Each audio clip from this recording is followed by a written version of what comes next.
In this tutorial, I'm going to show you how you can trim or split a clip on KineMaster app. If you found this video helpful, I'll kindly request that you support me by liking the video and also by subscribing to this channel. Now I have here a clip and it is on my timeline, and I'd like to split it between these two.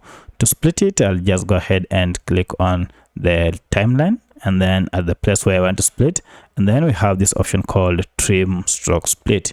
If you tap on it, we have various options here.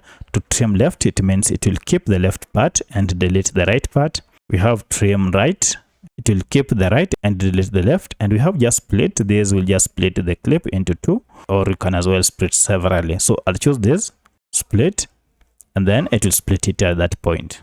I can also go ahead and continue to split it at another point, say here. So I can also go ahead and tap on it and then go trim and split it here. And now you can see I have split this 2 times. So that's how you trim or split clips in KineMaster from your timeline. If you have any other question, kindly let me know in the comment section. Otherwise, thanks for watching and let's meet in the next video.